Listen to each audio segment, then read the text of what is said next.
29 अक्टूबर 2018 की रात ग्वाटेमाला एक छोटे से गांव के अंदर भी लोग अपने घर के अंदर खाना पीना खा रहे थे और तभी उनको खाते खाते एक औरत की इतनी जोर से चिल्लाने की आवाज सुनाई देती है। और जैसे यह चिल्लाहट उन लोगों के कानों तक पहुंची, वह तुरंत ही अपने घर से बाहर दौड़कर देखने पहुंचे कि आखिर ये चिल्ला कौन रहा है। और जब वह वहां पर गए तो यकीन मानिए जो उन्होंने देखा, ऐसी कहानी आपने पहले कभी नहीं सुनी होगी। इतिहास का सबसे भयंकर केस था। उस इंसिडेंट के रिलेटेड जो वीडियो क्लिप सामने आई थी, उस यहाँ तक कि उस वीडियो क्लिप को कई देशों ने बैन कर दिया कि हम इस वीडियो क्लिप को नहीं दिखा सकते, हम इस वीडियो क्लिप को अपने देश में नहीं चलाएंगे। तो आज इसी इंसिडेंट के बारे में हम आपको पूरी सच्चाई बताने वाले हैं। देन हेलो दोस्तों, मेरा नाम है Mamta Shukla. Today discuss about the 30-year-old lady.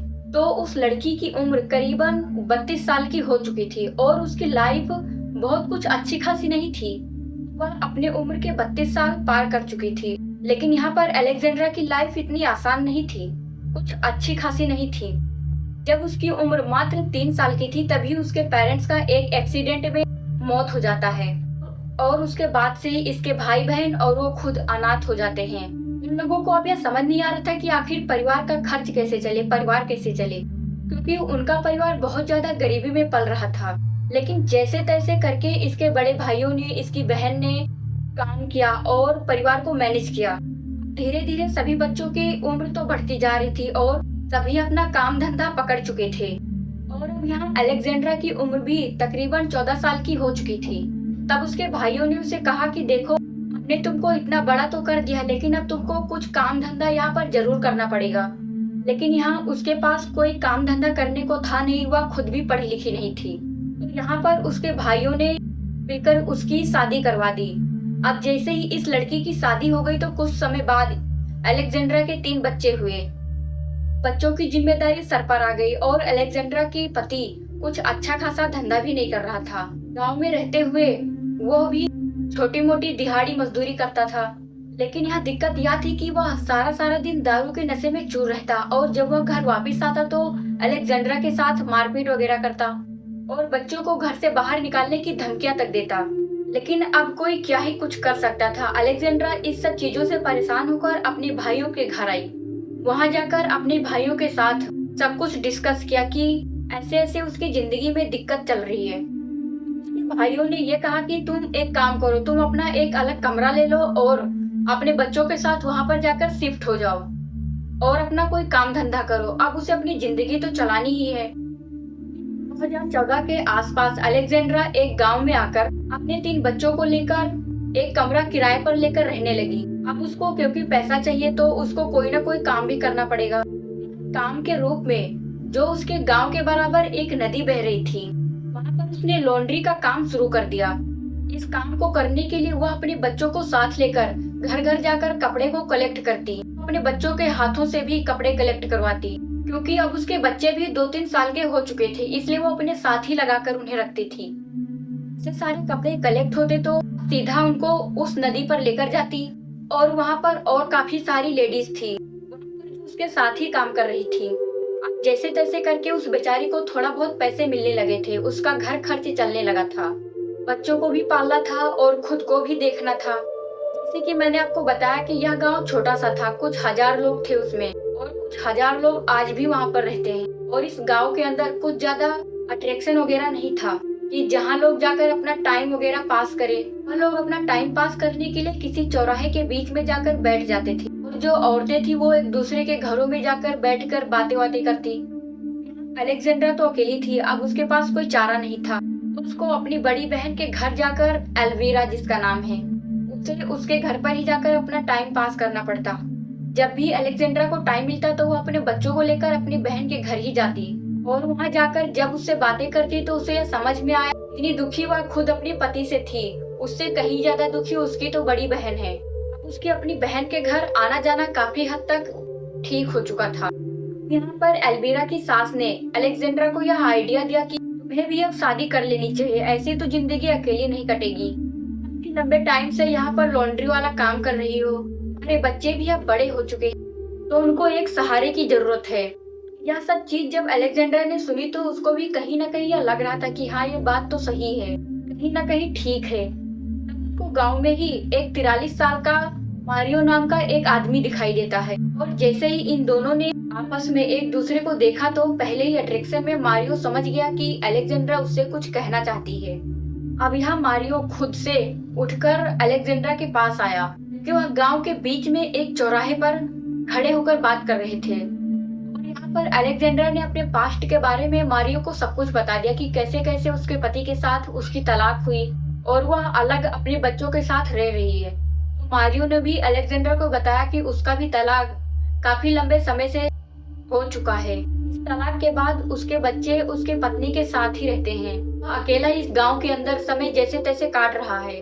जैसे इन दोनों के बीच में यह बात हुई, उस रात अलेक्जेंड्रा अपने घर पर गई और मारियो भी अपने घर जा चुका था। जैसे यह नॉर्मल वाली रात में सोती है, वो वैसे ही सोने गई तो उसके दिमाग में केवल मारियो ही घूम रहा था, क्योंकि इन दोनों के बीच में पहली ही बार देखने में जो अट्रैक्शन बनी थी वह अलग ही थी। और यहाँ मारियो भी अंदर से बहुत ज्यादा खुश था और अलेक्जेंड्रा भी बहुत ज्यादा खुश थी। वह बस यही सोच रही थी कि किसी तरीके से उसका रिलेशनशिप काम कर जाए और उसका घर फिर से बस जाए। लेकिन यहाँ पर अलेक्जेंड्रा के साथ एक दिक्कत हुई कि उसने मारियो के पास्ट के बारे में कुछ जानना जरूरी नहीं समझा। अगर वह जानती तो आज कुछ और ही कहानी होती। जी हाँ, मारियो ने अलेक्जेंड्रा से तो यूँ तो बता दिया कि उसकी तलाक हो गई है, लेकिन तलाक क्यों हुआ इसने तो नहीं बताया। उसने यह नहीं बताया कि तलाक क्यों हुआ, शादी के अंदर क्या दिक्कतें आई थी। अब यहाँ अलेक्जेंड्रा भी इस चीज को जरूरी नहीं समझा जानना। तो यहाँ पे मारियो की पत्नी का नाम लिलियो था और वह लिलियो के ऊपर तो बड़े चाकू से लगातार वार करता रहता था। वह लगातार डोमेस्टिक वायलेंस सह रही थी और फिर एक बार तंग आकर आखिर लिलियो ने मारियो से पूछा कि आखिर तुम्हारी दिक्कत क्या है, प्रॉब्लम क्या है। तो उसने बताया कि तुम मुझे अच्छी नहीं लगती। के बाद लिलियो को यह समझ में आया कि वह एक डोमेस्टिक वायलेंस का शिकार बन चुकी है और इस गांव के अंदर डोमेस्टिक वायलेंस एक अलग ही लेवल पर चल रहा था। एक दिन लिलियो ने तंग आकर घर छोड़कर वहां से भाग गई और पहली बार एफआईआर दर्ज करवाया डोमेस्टिक वायलेंस का। लेकिन मारियो 3 हफ्तों तक जेल में रहा, लेकिन फिर पता नहीं क्यों लिलियो ने अपना केस वापस ले लिया और किन रीजन की वजह से। और अब मारियो यहाँ से बाहर आ चुका था और ये यही वक्त था जब अलेक्जेंड्रा उसकी जिंदगी में आई। अब अलेक्जेंड्रा मारियो के बारे में अपने भाइयों को बताने उसके घर गई तो उसके भाइयों ने भी मारियो के इतिहास के बारे में जानने की कोशिश नहीं करी। बस वो लोग यही चाहते थे कि मारियो का घर फिर से बस जाए, उसकी शादी हो जाए। और उसके भाई ने मारियो को अपने पास बुलाया और इस शादी के बारे में डिस्कस करी और जल्द से जल्द उन दोनों की शादी करवा दी। और अब मारियो के घर से अलेक्जेंड्रा अपने 3 बच्चों के साथ शिफ्ट हो चुकी थी और वह जैसे ही शिफ्ट हुई उसके कुछ दिनों बाद ही उनके बीच में तगड़ी लड़ाइयां छिड़ गई। बात यहाँ तक पहुँच गई कि मारियो जो पहले अपने जेब में चाकू रखता था, बड़ा सा जेब के अंदर से एक बड़ा सा डंडा रखता जो पैर तक जाता था, वह डंडा अपने साथ हमेशा रखता था। और वो सब उसने शुरू कर दिया वापिस से अलेक्जेंड्रा के साथ, जो उसने लिलियो के साथ किया था। वो उसे जहाँ भी देखता उसके साथ मारपीट करना शुरू कर देता। इससे यह चीज अलेक्जेंड्रा को समझ में आई कि वह एक डोमेस्टिक वायलेंस का शिकार बन चुकी है। तो उसने समझने की कोशिश करी और मारियो से पूछा कि आखिर तुम्हारी समस्या क्या है। यहाँ पर मारियो ने फिर से वही कहा कि तुम मुझे पसंद नहीं, मुझे अच्छी नहीं लगती। अब शादी को तकरीबन 1 साल बीत चुका था, अब 2017 का टाइम आ चुका था और इस टाइम तक आते आते अलेक्जेंड्रा हैबिचुअल हो चुकी थी। वह डेली सुबह उठती, डेली उसका यही रूटीन होता था कि उसको अपने पति के साथ लड़ाई करनी है और वापिस से खाना पीना करके वो वापिस से फिर से वही लॉन्ड्री वाले काम पे जाना शुरू कर दी।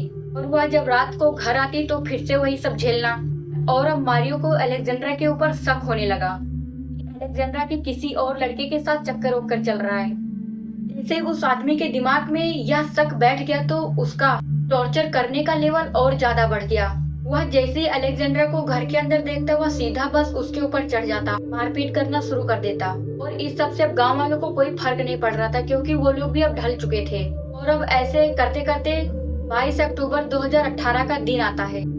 कई साल बीत चुके थे इनके शादी को और अब उसके बच्चे भी मारियो का शिकार बन रहे थे। उसका जब मन करता तब बच्चों को मारता, अलेक्जेंड्रा को मारता। और अब अलेक्जेंड्रा को यह बात बहुत ही अच्छे तरीके से पता हो चुकी थी कि वह शादी करके बुरी तरह फंस चुकी है। फिर एक दिन मारियो ने अलेक्जेंड्रा के बेटे को कुछ पैसे दिए स्टोर से सामान लाने को, तो अब वो स्टोर की ओर निकल चुका था। लेकिन सामान लेकर आते वक्त वह कहीं बीच में रुक गया, जिसकी वजह से उसे आने में थोड़ी लेट हो गई। सोचकर देखिए, अगर ऐसा कुछ होता है तो आप कुछ डांट फटकार लगाकर उसे छोड़ दोगे, लेकिन यहाँ पर मारियो का कुछ अलग ही लेवल का था। वो लड़का घर आया तो बिना कुछ पूछे ही उसने एक रस्सी ली और उस लड़के को एक पंखे में उल्टा टांग दिया, और तब तक टांग रखा जब तक उसका दम न घुट जाए। तब उसकी पूरी तरीके से दम का नहीं था, लेकिन जैसे वह मरने वाला था तो उसने वह रस्सी खोल दी, उसकी रस्सी छोड़ दी और वो उसको नीचे गिरा दिया। तब तक अलेक्जेंड्रा आकर उसे पीछे से जोर से धक्का मारती है और वो अपने बच्चे को बचाने की कोशिश करती है, और वह मारियो से पूछने लगी कि तुम ऐसा क्यों कर रहे हो, ऐसा क्यों कर रहे हो तुम। मारियो ने कहा कि तू इससे पूछ कि ये इतना लेट क्यों हो गया। 29 अक्टूबर 2018 की उसी रात में चलते हैं जब उन गांव वालों को इतनी जोर जोर से चिल्लाने की आवाजें आ रही थी, और रात होते होते 8:30 बजे के आसपास इस गांव में रहने वाले लोगों को अब मारियो और अलेक्जेंड्रा के घर से बहुत जोर जोर से चिल्लाने की आवाजें आ रही थी। उन आवाज को लोगों ने सुना और यह जानने के लिए अपने अपने घर से बाहर निकले कि आखिर इतने जोर से चिल्लाने की आवाज क्यों आ रही। और इस बार की आवाज कोई नॉर्मल नहीं थी, ऐसा लग रहा था कि कोई अपना फेफड़ा फाड़ फाड़ के चिल्ला रहा है। वह चिल्लाहट बहुत ही दर्द भरी थी। तो उन लोगों ने उसके घर के अंदर जाकर दरवाजा खोला, और दरवाजा खोलकर देखा तो अंदर बने बेडरूम में गए। उस बेडरूम के अंदर लाइट तो नहीं थी, इस वजह से लोगों को कुछ साफ दिखाई भी नहीं दे रहा था। समझ में नहीं आ रहा था कि आखिर हुआ क्या है। तो किसी ने लाइट लाकर देखा कि हर एक इंसान के पूरे रोंगटे खड़े हो गए थे। यहाँ सबसे पहले उन्होंने अपने पैरों की तरफ देखा।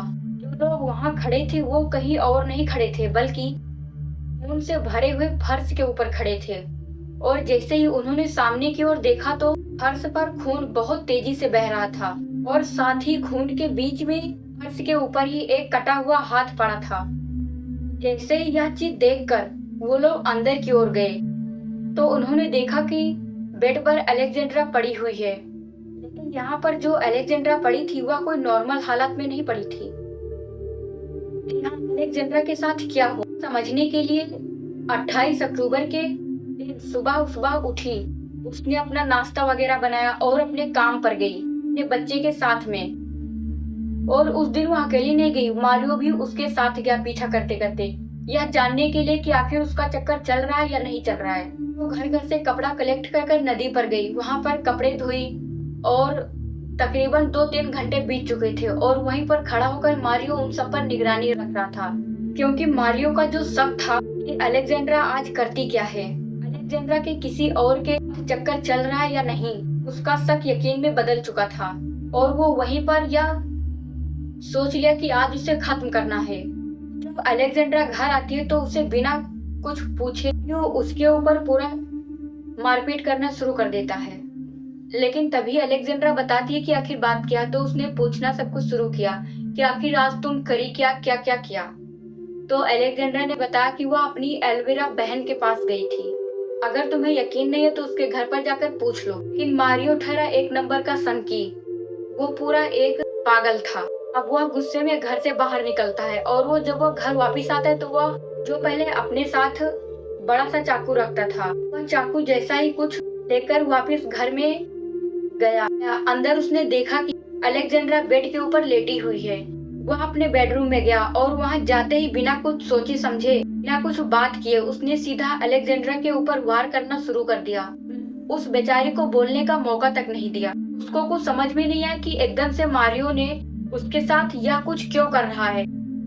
सोचकर देखिए कि 30 से भी ज्यादा वार चाकू से अलेक्जेंड्रा के मुंह पर थे, मुंह पर और नाक ऊपर किया गया था। उसके वार किस तरीके के थे आप इसका अंदाजा यहीं से लगा लीजिए कि कुछ एक वार जो सीधा जाकर उसके दिमाग में लगा, और दिमाग से होते होते नीचे की तरफ टेढ़े जा रहे थे। उसकी नाक वाला हिस्सा जो था वह लगभग अंदर की तरफ पूरा कट चुका था।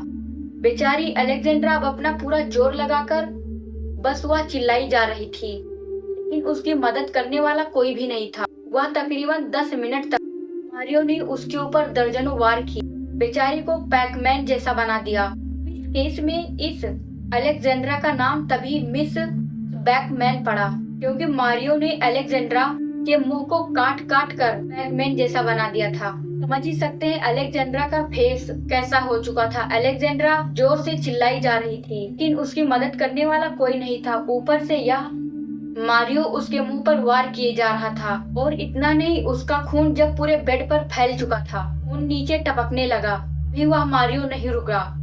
उसने अलेक्जेंड्रा के एक हाथ को पकड़ा, तो जोर जोर से काटना शुरू किया, ऊपर उठाया और उसके पर इतने वार किए कि वह कंधे से अलग हो चुका था। यह मारियो यहाँ भी नहीं रुका, उसने दूसरा हाथ पकड़ा अलेक्जेंड्रा का और दूसरे हाथ को भी इस तरीके से काटना शुरू किया कि तकरीबन 7 से 8 वारों में ही हाथ वहाँ से कटकर बेड के ऊपर गिरा पड़ा था। और जैसे ही यह काम उसने किया, उसको यह समझ आ चुका था कि मारियो अब मर जाएगी, उसका बचना नामुमकिन है। अलेक्जेंड्रा इस दुनिया में नहीं है, और वह जंगलों के रास्तों से होकर मारियो भाग गया, और अब उसका मुंह पूरे तरीके से खत्म किया जा चुका है, और ये भी समझ में नहीं आ रहा कि उसकी आवाज निकल कहां से रही है।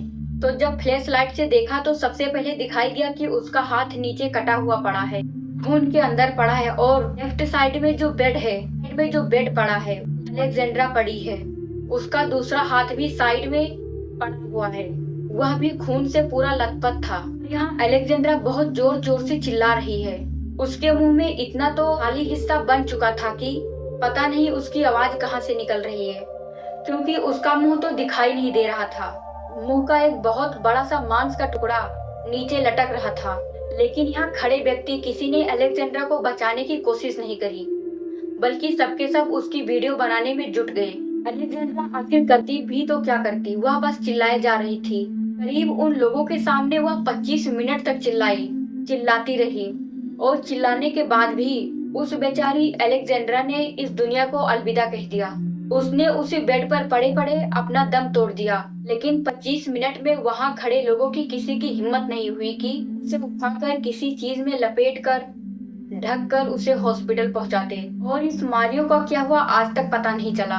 तो बाकी इस स्टोरी पर आपकी क्या राय है कमेंट में जरूर बताना, और सब्सक्राइब भी कर लेना।